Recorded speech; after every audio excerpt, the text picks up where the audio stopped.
राजा दाहिर। हम में से शायद ही कोई सिंध के इस महान योद्धा और शूरवीर के बारे में जानता होगा, क्योंकि वामपंथियों द्वारा लिखे गए हमारे इतिहास में ऐसे वीर सपूतों को वो स्थान नहीं मिल पाया जिसके वह हकदार थे। राजा दाहिर 8वीं सदी में सिंध के महान शासक थे। जी हाँ, वही सिंध जो आज पाकिस्तान का हिस्सा है, लेकिन कभी ये भारत का अभिन्न अंग हुआ करता था। इसी सिंध की वजह से भारत का नाम हिंद या हिंदुस्तान पड़ा। चक्रवर्ती महाराज दशरथ की पत्नी केकई भी इसी सिंध से थी। ऐसे में सिंध का भारतीय संस्कृति से पुराना नाता रहा है। राजा दाहिर सिंध के राजा चच के सबसे छोटे बेटे और ब्राह्मण वंश के आखिरी शासक थे।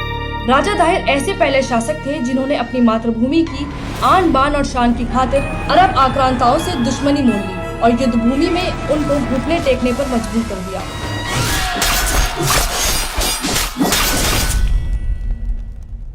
ये राजा दाहिर ही थे जिन्होंने अपराजयी समझने वाली अरब की खलीफा सेना को 14 बार घुटने टेकने पर मजबूर कर दिया।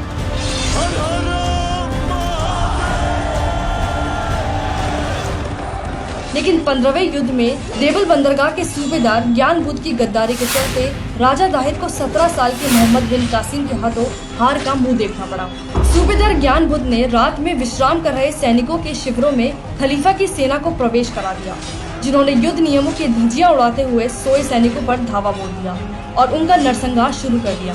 इस विश्वासघात में राजकुमार जय शाह भी गंभीर रूप से जख्मी हो गए।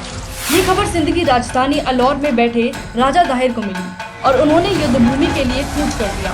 जयचंद और मीर जाफर जैसे विश्वासघातियों ने एक बार फिर मातृभूमि को कलंकित किया और पहले से बिछाए विस्फोटकों में आग लगा दी, जिससे घोड़े, हाथी और ऊंट बिदक कर इधर उधर भागने लगे। इसी बीच दुश्मन सेना की ओर से चला एक तीर सीधे राजा दाहिर की आंखों में घुस गया और वह हाथी से गिर पड़े।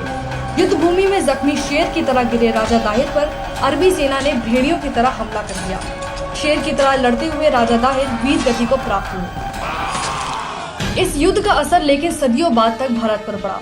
पाकिस्तान मूवमेंट के समय मुस्लिम लीग ने अरबी कासिम को अपना हीरो बनाया, जो आज भी पाकिस्तान अपना इतिहास कासिम के सिंध जीतने से शुरू करता है, साथ ही कासिम को पहला पाकिस्तानी तक बताता है।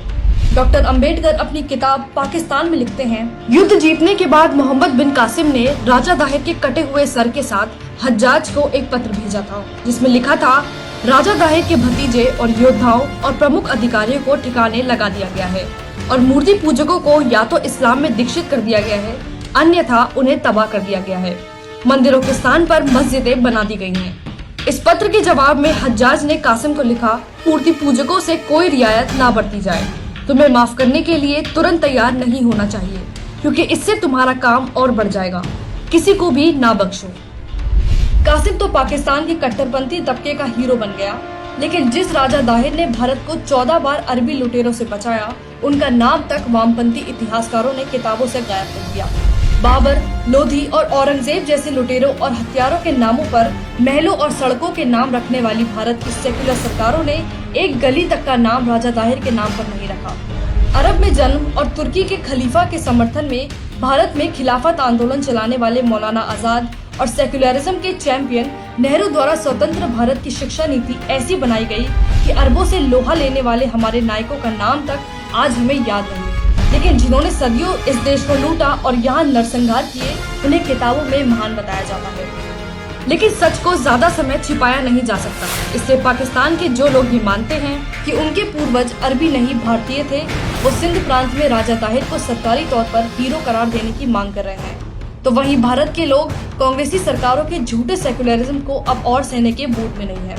इसलिए जब तक राष्ट्रगान में पंजाब, सिंध, गुजरात, मराठा लिखा है, तब तक सिंध हमारा है, और जब तक सिंध हमारा है, तब तक राजा दाहिर हमारे हीरो थे, हीरो हैं और हीरो रहेंगे।